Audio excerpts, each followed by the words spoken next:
নমস্কার। পাঁচমিশালির আজকের পর্বে সকলকে স্বাগত। আজকের বিষয় এসআইআর এর বিরুদ্ধে মমতা বন্দ্যোপাধ্যায়ের ধর্ণা এবং বিবেচনাধীন ভোটারদের ভবিষ্যৎ। আর এই নিয়ে আমরা কথা বলবো জাতীয় বাংলা পরিষদের সভাপতি ডক্টর অরিন্দম বিশ্বাসের সঙ্গে। ডক্টর বিশ্বাস, আপনাকে স্বাগত। নমস্কার। নমস্কার। মমতা বন্দ্যোপাধ্যায় ধর্ণা শুরু করেছেন।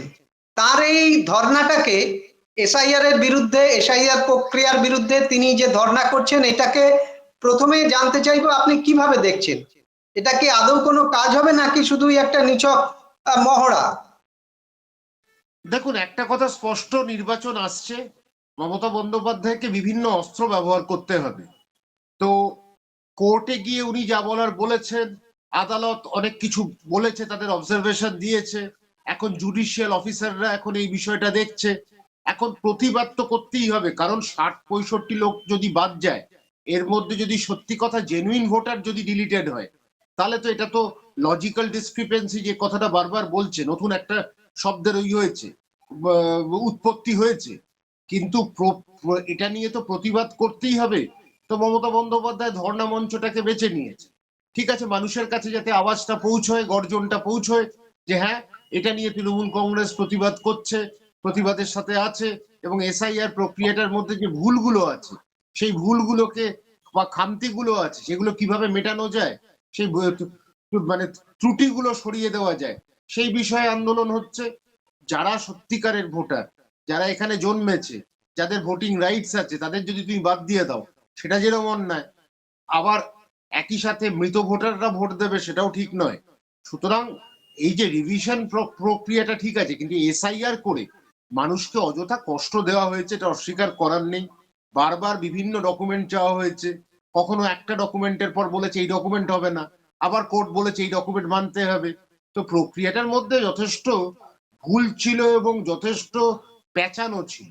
তো এই ঘুরিয়ে পেঁচিয়ে সবকিছু মানুষকে কষ্ট দেওয়া হয়েছে। তো ঘটনাচক্রে মমতা বন্দ্যোপাধ্যায় তার যে অস্ত্রগুলো আছে, গণতন্ত্রে যে অস্ত্রগুলো আছে, সেটা ব্যবহার করছেন। এবং সেই ব্যস্ততার মধ্যে সব থেকে বড় জিনিস হচ্ছে প্রতিবাদ করা, ধর্ণা মঞ্চ করা। কিন্তু এটাতে কতটা লাভ হবে আমি জানি না, কিন্তু একটা নির্বাচনের আগে এই লাভের প্রশ্নে আমরা আসবো নিশ্চয়ই। তার আগে জানতে চাইবো যে একই ইস্যুতে বামেরাও কিছুদিন আগে বিক্ষোভ প্রদর্শন করেছে। তো বামেদের একই ইস্যুতে বিক্ষোভ প্রদর্শন আর তৃণমূল সুপ্রিমো মমতা বন্দ্যোপাধ্যায়ের একই ইস্যুতে বিক্ষোভ প্রদর্শন, এই দুটো বিক্ষোভকে আপনি কিভাবে দেখছেন? দেখুন, দুটো বিষয়। বামরা বিরোধী আসনে আছে, মানে এখন শূন্য হয়ে আছে, ঠিক আছে, তবে তাদের তো একটা বিরোধী বলেই বলা যায়, অস্বীকার করার নেই। কিন্তু তারাও প্রতিবাদ করছে, কিন্তু সেই প্রতিবাদটা ক্ষণিকের জন্য হচ্ছে, বেশিক্ষণের জন্য স্থায়ী হচ্ছে না। কিন্তু এই প্রতিবাদটা স্থায়ী না করতে পারলে প্রতিবাদের গর্জন কিন্তু মানুষ শুনবে না। আর বামেদের এখন নিজস্ব তাদের যে সাংগঠনিক যে বিষয়গুলো আছে, তারা দুর্বল, এটা নিয়ে অস্বীকার করার নেই। তার মধ্যে তারা প্রতিবাদ করেছে, কিন্তু একই সাথে প্রতিবাদটা আরো সবাইকে মিলিত প্রতিবাদ করলেই এই বিষয়টা আরো মানুষের কাছে পৌঁছতো, মানুষ অনুধাবন করতে পারতো যে এসআইআর করে মানুষকে কষ্ট দেওয়া হয়েছে, মানুষকে বিরক্ত করা হয়েছে, মানুষকে অযথা হয়রানির মধ্যে ফেলা হয়েছে। এবং এক শ্রেণীর অবাঙালি যারা দিল্লিতে বসে আছে, তারা বাঙালিকে শেষ করার জন্য যে অস্ত্রগুলো দরকার আছে, তারা বিজেপির সাথে হাত মিলিয়ে, কারণ বিজেপি একটা অবাঙালির দল। তো ঘটনাচক্রে বাঙালি হয়ে, তবে ঘটনাচক্রে বাঙালির বিষয়টা কোনো রাজনৈতিক দলই সেভাবে ভাবেনি। এখন ভোটের ময়দানে বিভিন্ন কথা শুনছি, বলছে, কিন্তু বামেদের যে প্রভাবটা খুব বেশি পড়বে না, কারণ ক্ষণিকের জন্য যদি প্রতিবাদ হয়, সে প্রতিবাদ কিন্তু মানুষ শুনবে না। কিন্তু তৃণমূল সরকারে আছে, তৃণমূলের পাওয়ারটা অনেক, লোকজন বেশি, এটা স্বাভাবিক। যখন বামপন্থীরাও ছিল, তাদের হাতে লোকজন অনেক বেশি ছিল। তো তৃণমূলের প্রতিবাদটা শুনবে, কিন্তু শুনলেও এতে এর লাভ খুব যে বিরাট হবে, হয়তো নির্বাচনী লাভ হবে, কিন্তু মানুষ এসআইআর এর ক্ষেত্রে যে লাভটা, যে বারবার যে প্রশ্নগুলো উঠছে, সেগুলো কতটা দিল্লিতে সরকার বসে আছে বা নির্বাচন কমিশন বসে আছে, তারা কতটা শুনছে বা শুনবে, সেটা নিয়ে সন্দেহ আছে। আপনি এই যে কথাটা বললেন, এটাকে আর একটু স্পষ্টভাবে জানতে চাইছি। প্রায় 60 লক্ষ ভোটারের নাম বিবেচনাধীন। ভোট শুরু হওয়ার আগে বা ভোটের আগে, ভোটের দিন ঘোষণা হওয়ার আগে এই 60 লক্ষ মানুষের যে বিবেচনা প্রক্রিয়া চলছে তা কি সম্পূর্ণ হওয়া সম্ভব? দিনের হিসেবে তো তা বলছে না। ফলে এই জোড়া বিক্ষোভেও আদৌ প্রকৃত ভোটারদের সামান্য অংশ কি বাদ পড়ে যাওয়ার সম্ভাবনা থেকে যাচ্ছে না? যথেষ্ট থাকছে, 60 লক্ষ থাকতে পারে। সুতরাং তারা যে কতটা ভোট দিতে পারবে সেটা নির্বাচন কমিশন সিদ্ধান্ত নেবে, ঠিক কথাই। কিন্তু একটা বড় অংশ মানুষ তারা ভোট দিতে পারবে না, এটা খুব স্পষ্ট হয়ে যাচ্ছে। এবং সেটার জন্য নির্বাচনী ফলাফল খুব বেশি হেরফের হবে না, কিন্তু যারা ভোট দিতে পারবে না তারা কিন্তু একটা অসহায় বোধ করবে, এবং তাদেরকে স্টেটলেস করে দেওয়াটা খুব সহজ হবে। নির্বাচন কমিশন যে কাজটা করছে, মানে একটা অথরিটেরিয়ান কাজ, ডিকটেটোরিয়াল কাজ, এবং খুব বেসলেস অ্যালিগেশনস দিয়ে তাদেরকে বাদ দিয়ে দেওয়া হচ্ছে, এটা তো অস্বীকার করার নেই। এই প্রক্রিয়াটার মধ্যে পলিটিক্যাল মোটিভেশন আছে। নির্বাচন কমিশন পরিষ্কার পলিটিক্যালি মোটিভেটেড হয়ে কাজ করছে বিজেপির সহায়তায়। তো সেই জায়গায় আজকে বাঙালির ওপর যে অত্যাচার হচ্ছে, বাঙালির ওপর যে নির্যাতন হচ্ছে, যেটা আমরা বারবার বলি, সেটা কিন্তু আবার প্রমাণিত হচ্ছে। কিন্তু বাঙালিদের একজোট না হলে এই অবাঙালি নির্বাচন কমিশন তাদের দ্বারা যে আজকে মানুষের ওপর যে অত্যাচার নেমে এসেছে সেটা তীব্র প্রতিবাদ দরকার। কিন্তু একটা দুটো ধর্ণা মঞ্চে হবে না, এটা লাগাতার প্রতিবাদ দরকার, লাগাতার আন্দোলন দরকার, লাগাতার মানুষের কাছে পৌঁছে যাওয়া দরকার যে এটা একটা অন্যায় প্রক্রিয়া, যেটা মানুষকে ভোটাধিকার থেকে বিচ্ছিন্ন করে দেওয়া হবে, মানুষকে বঞ্চনা করা হবে। একটা বঞ্চনার আবার একটা নতুন অধ্যায় তৈরি হলো। আপনার এই বক্তব্যের রেশ ধরেই একটা কথা জানতে চাই যে মমতা বন্দ্যোপাধ্যায়ের ধর্ণা মঞ্চ থেকে অভিষেক বন্দ্যোপাধ্যায় আবার ডাক দিয়েছেন যে বিজেপিকে কোনো ভোট নয়। তিনি স্পষ্ট বলেছেন যদি তৃণমূলকে পছন্দ না হয় দেবেন না, কিন্তু যে কোনো দলকেই দিন, শুধু বিজেপিকে দেবেন না। তার এই বক্তব্যকে কিভাবে দেখছেন আগামী নির্বাচনের প্রেক্ষিতে? দেখুন, বিজেপি এখন হচ্ছে প্রধান বিরোধী দল, এটা অস্বীকার করার নেই। তাদের 65টা 70টা যাই হোক একটা সিট আছে, তাতে আপনি গণতন্ত্রের বিরোধীকে কিন্তু উপেক্ষা করতে পারবেন না। বিজেপির কাছে কিন্তু 70টা এমএলএ রয়েছে, সেটা কমে কতটা হয়েছে জানি না, এবং অনেক দলবদল হবে সেটাও ঘটনা নির্বাচনের আগে। কিন্তু বিজেপি এখন পর্যন্ত নির্বাচনের আগে অবধি একজন প্রধান বিরোধী দল, অভিষেক বন্দ্যোপাধ্যায় নিশানায় যে বিজেপি, সেটা থাকবে খুব স্বাভাবিক, এটা তো অস্বীকার করার নেই। কারণ বামও শূন্য, কংগ্রেসও শূন্য, তাদেরকে ফিরতে গেলে সিট নিয়ে ফিরতে হবে, সেটা কতটা হবে জানি না, কিন্তু একই সাথে বিজেপিকে আপনি উপেক্ষা করতে পারবেন না। ওই জন্য আর বিজেপির যে রাজনীতিটা হিন্দু মুসলমান করা, বিভাজন করা, এক শ্রেণীর হিন্দু বাঙালি তারা বিজেপির দিকে আকৃষ্ট হয়েছে। যদিও আমি তৃণমূলকেও মানে একেবারে ধোয়া তুলসী পাতা বলবো না, এই রাজ্যসভায় 4 জনের মধ্যে 2জন অবাঙালিকে পাঠালো তারা, এটা একদম প্রয়োজন ছিল না। বাংলায় 4জন বাঙালিকে পাঠালেই হতো, কিন্তু সেটা তৃণমূল মানে কংগ্রেসের, এইটা আমি বলবো এই সুযোগটা বিজেপি নেবে যে বাঙালি বাঙালি করছো, এইদিকে অবাঙালি ভোটার অবাঙালি লোকরা যাচ্ছে দিল্লিতে রাজ্যসভায়।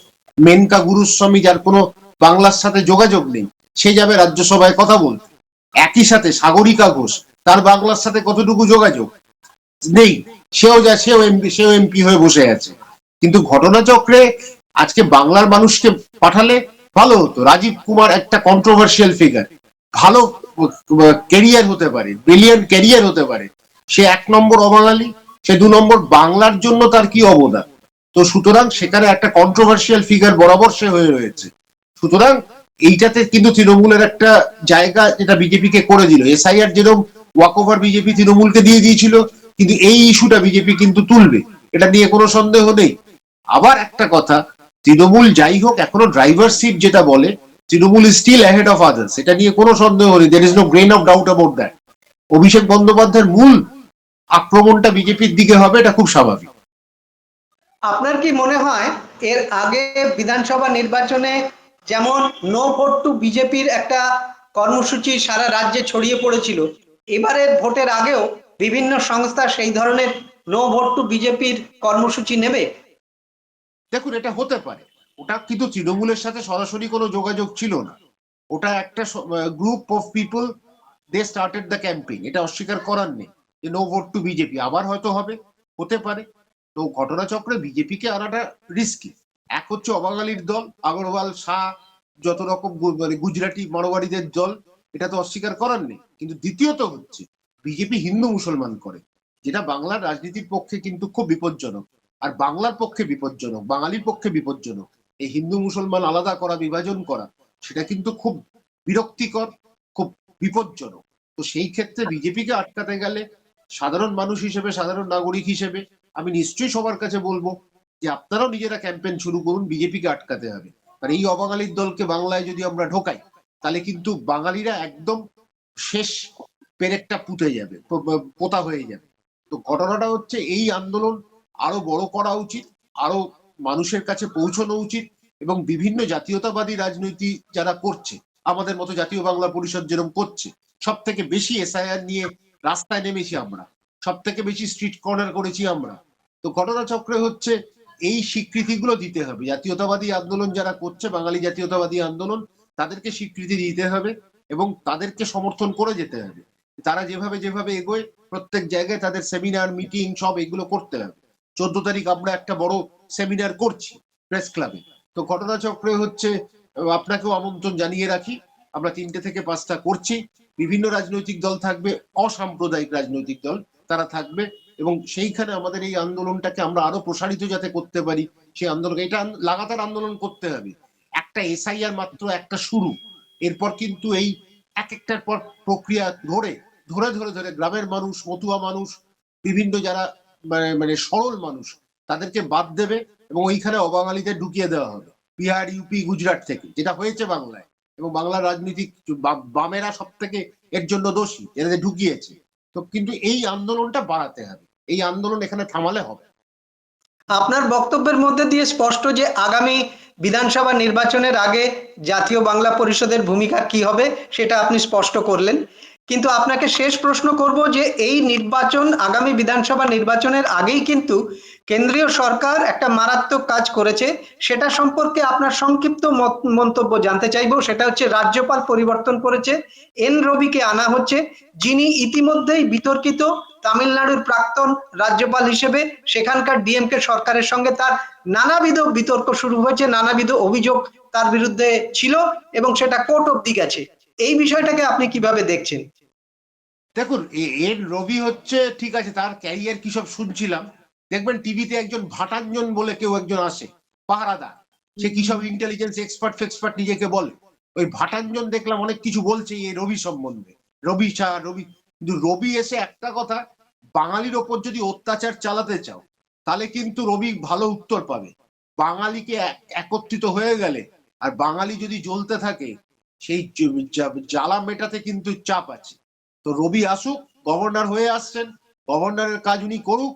কিন্তু গভর্নর হয়ে যদি দেখা যায় কোনো রাজনৈতিক দলের হয়ে উনি কাজ করছেন, এবং আজকে তামিলনাড়ুতে গিয়ে কিন্তু ডিএমকে এর সাথে তার প্রত্যেক মুহূর্তে সংঘর্ষ হয়েছে বা সংঘাত হয়েছে, এটা নিয়ে অস্বীকার করার নেই। বাংলা এলে কিন্তু গল্পটা আলাদা, বাংলা এলে কিন্তু সারা বাংলা জ্বলবে। গভর্নর যদি রাজনৈতিক কোনো চাল চালতে যায়, সেটা যেরকম খারাপ।